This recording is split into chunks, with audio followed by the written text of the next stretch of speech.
J'ai démarré très jeune au Paris FC, à 16 ans. Premier match en Ligue 2. À 18 ans, premier match en Ligue 1, avec le Paris FC toujours. Entre-temps, j'ai été sélectionné dans toutes les équipes de France, de U16 à U21. Malheureusement, il me manque la plus belle, l'équipe de France A, bien sûr. J'ai eu la chance de jouer avec certains grands joueurs, très grands joueurs, même beaucoup de grands joueurs. Je vais vous en citer quelques-uns. Luis Fernandez, Maxime Bossis, David Ginola, qui étaient tous internationaux A à ce moment-là, plus beaucoup d'internationaux étrangers.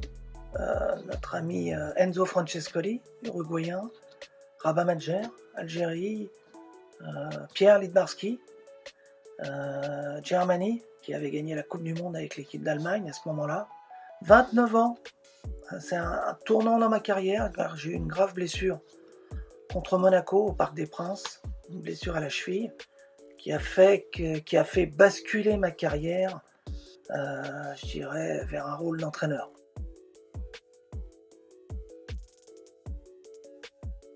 J'ai l'habitude de dire que je fais partie de ces gens qui disent que le hasard n'existe pas et que les coïncidences, on les crée quelque part. À 29 ans, la dernière année de ma carrière de joueur, c'était une année très très difficile pour moi, car revenant de blessure, j'avais du mal à revenir à haut niveau. Voilà. Et donc j'ai effectué très peu de matchs. Par contre, je me suis toujours battu, je me suis toujours accroché. Je fais partie de ces gens qui disent que tout peut basculer, qu'à un moment ou à un autre, dans la carrière d'un joueur, dans la vie de tous les jours, c'est la continuité qui paye. Fin de saison, l'entraîneur, qui était M. Arthur Georges à l'époque, qui était un grand entraîneur qui avait gagné la Ligue des Champions avec Porto en 1987, il m'explique que lui aussi, il a eu une fin de carrière suite à une blessure, et qu'il a vraiment apprécié que je me suis accroché, que j'ai jamais pleuré sur moi-même. Et si tu peux y envisager d'arrêter ta carrière de joueur et de passer dans une carrière d'entraîneur, je te prends comme entraîneur adjoint de l'équipe professionnelle.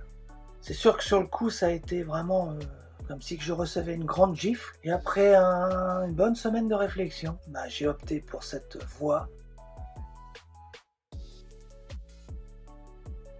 Entraîneur adjoint avec M. Arthur Georges de l'équipe professionnelle du Matra Racing. En même temps, j'en profitais pour aller tous les après-midi travailler au centre de formation du Matra Racing.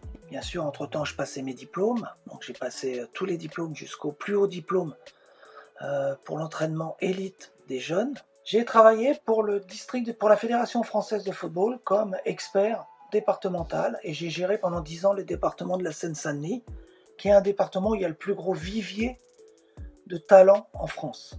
Voilà, il y a énormément de joueurs qui viennent de là, Mbappé. Je me suis aussi occupé d'une équipe féminine régionale, Espoir. J'ai été aussi, et ça c'est une très grande satisfaction, entraîneur adjoint de l'équipe de France des U17. Et en 2000 et 2001, on a gagné le championnat du monde des U17 à Trinidad et Tobago et on a fini vice-champion d'Europe en Angleterre. Bien sûr aussi, je suis très sollicité dans les formations de haut niveau en France et aussi à l'étranger. Voilà, dans beaucoup de pays, la Chine, Japon, Canada et bien sûr US. Au niveau de l'INF Clairefontaine, donc j'ai été 17 heures entraîneur à l'INF Clairefontaine, dont 5 comme directeur.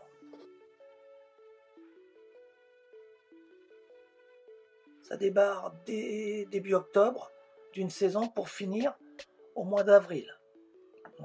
Donc à peu près 2000 enfants qui, à la sortie, sur ces 2000 enfants, il n'y en aura que 25 qui seront pris, bien sûr. Entre 23 et 25 qui seront pris.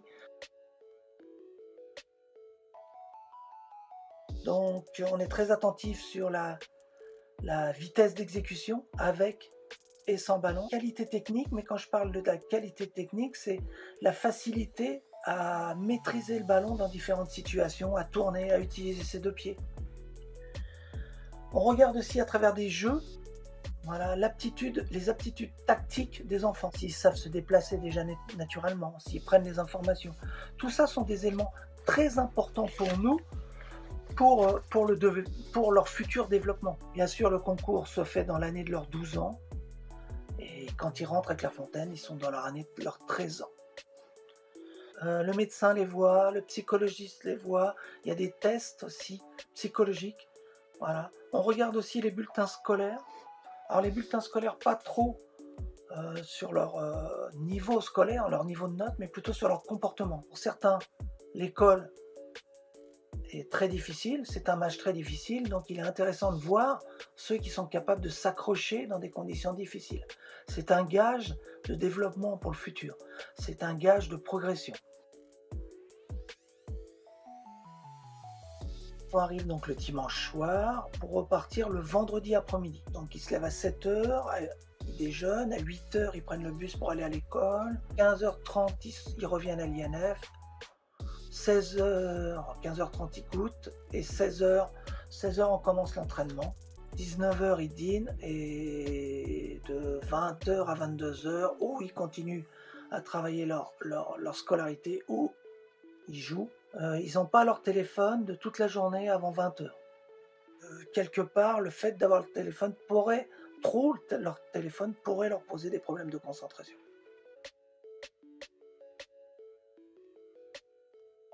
Rafael Guerrero, Dortmund. Blaise Matuidi, Juventus. Alphonse Areola, Real de Madrid. Jérôme Roussillon, Marcel Tisserand, Wolfsburg. And of course, Kylian Mbappé, PSG. Quand il arrivait à Clairefontaine, il était très chétif. Il était vraiment dans une période de développement physique important. Par contre, au niveau mental, c'est quelqu'un de très intelligent. Il faut savoir qu'à Clairefontaine, dans l'esprit de développement des joueurs, on les fait participer toujours, une fois dans leur poste qu'ils préfèrent, et une fois dans un autre poste qu'ils préfèrent un peu moins, mais où ils sont capables pour nous de s'en sortir. Voilà, donc lui, je l'ai fait jouer latéral droit. Il s'en est très bien sorti. Voilà, il s'est très bien adapté. Par contre, j'ai appris, parce qu'on apprend toujours les choses après, il avait discuté avec un de ses copains. J'ai essayé de ne pas être trop bon au poste de latéral droit pour pas que le coach pense que je puisse devenir défenseur et qu'il me laisse là sur le futur. Voilà, c'était déjà Kylian Mbappé à 12-13 ans, très réfléchi, très intelligent. Voilà, parce qu'il est sûr que les capacités sont une chose, mais après le plus important c'est comment on va faire fonctionner ce potentiel. On en vient à des qualités mentales, d'analyse, de don de soi, voilà, très importantes dans le développement, et c'est le facteur qui permet à un joueur avec un gros potentiel de devenir un très grand joueur, voire un très très grand joueur. Durant mes visites, j'ai eu la grande satisfaction de voir qu'avec les coachs, ça a tout de suite collé, que ce qu'on voulait mettre en place, c'est-à-dire ce qui était mis en place dans la préformation en France, et notamment ce que j'avais mis en place à Clairefontaine, les coachs s'adaptaient, ils avaient bien compris le fonctionnement. Voilà, et donc on peut dire aujourd'hui que ce qui est fait là-bas est vraiment la même chose qui est fait en France. Malgré les différences sociales, les différences de terrain, malgré les différences de structure, le travail qui est fait là-bas est de grande qualité et est similaire à celui qui est fait en France. Dans un travail où le joueur est au centre de son développement. Mais ce qui est important, c'est que l'entraîneur vous mette dans des situations où il y a des choix, où vous devez réfléchir. Et j'ai pu, après peu de temps, voir que au niveau de New York Academy, de l'Académie de New York, ça se passe comme ça. Et c'est pour moi le gage d'une grande progression. Le but, c'est qu'un jour ou l'autre, c'est vous, votre propre entraîneur. Et que dans les situations, il faudra choisir le bon geste, le bon déplacement. Voilà. Le haut niveau, c'est ça. C'est faire tout vite et bien.